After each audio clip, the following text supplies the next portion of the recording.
Hello everyone, today I'm going to be doing a book review for you, and this book review is going to be on What Happened to Goodbye by Sarah Dessen. And this book was published in 2011, it's a recent book of hers, and I will read the inside plot for you guys. Another town, another new school. McLean can't read today. McLean really doesn't mind. In fact, she welcomes the chance to try on a new persona. Ever since her parents' bitter divorce, she and her father have been on the move, leaving the unhappy past behind them, and each move has brought a fresh opportunity for McLean to reinvent herself. Perky rah-rah girl, drama mama, all-around joiner, but here in Lakeview, for the first time, she's putting down roots, making friends, and just trying to be someone she hasn't been in a long time, herself.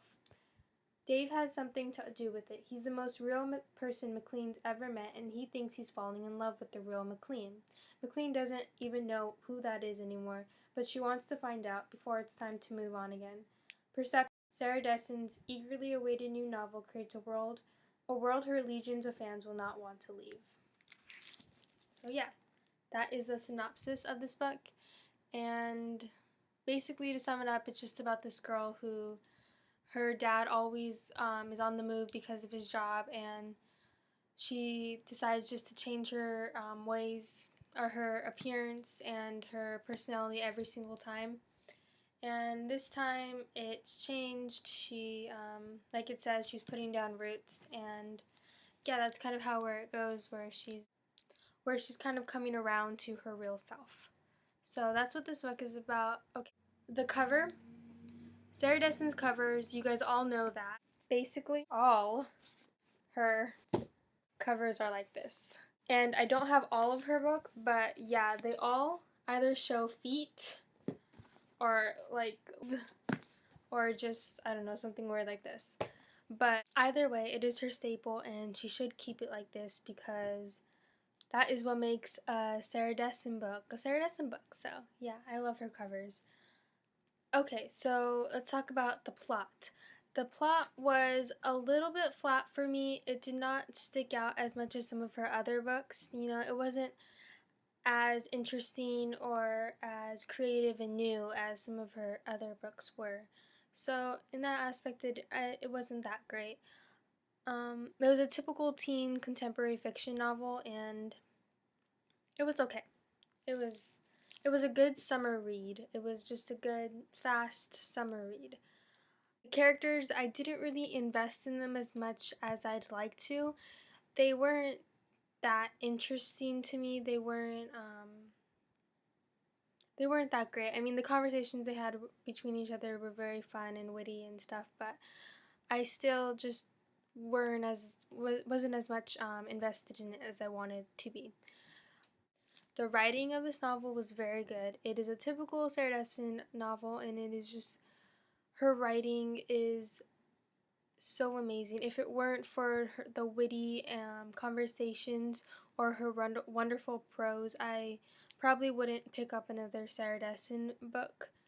I probably would have just stopped with the first book, but just her writing just kept me going on and reading the next book and reading the next book and just going on, and I have a lot of them.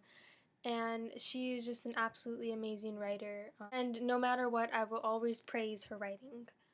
The thing about any Sarah Dessen novel is that even though it is a contemporary fiction read, it still allows the reader to have an escape from their lives while going through another person's trauma or another person's problems. You know, she does it so well that you forget about your own problems and you just escape into their world, and you're very interested in what the main character how her story unfolds, and it just leaves you completely immersed in this book rather than your own. And sometimes it doesn't really remind you about your life, and sometimes it does, and I just love the way she writes. They're not that heavy of subjects. I mean, some of them are, but just the way she writes just makes it so light and fun, and I really do like her writing. It's amazing. I give this book a 3 out of 5. You know, it wasn't the greatest Sarah Dessen book I read. I have read plenty more other that were so much better. And then just this book just doesn't really compare to them, you know. It was a good summer read, and if you have read a lot of Sarah Dessen, then I suggest that you read this because it's her newest book, and I'm happy I did, but it wasn't as great as some of the other ones. But if it is your first Sarah Dessen book, I would say don't read this one because you won't be that interested to read any of her other books. I don't know. Maybe that's just me, but I wouldn't be. But reading her past books, I will always pick up her newest her newest books. Oh, and just a quick update. I did finish reading Monsters of Men before I read What Happened to Goodbye, and I just want to say that this is the most amazing series ever. It's my second favorite now behind Harry Potter. So, yes, definitely read this trilogy. It's so good. So amazing. And right now I am reading Will Grayson by John Green and David Levithan, and I'm about that much into it. I'm not that far. So I need to finish this and I'll get a review up after I finish this book. It is pretty good so far. It is very interesting and funny, and I love the characters and they're so funny. So that is it for me today. I will see you next time.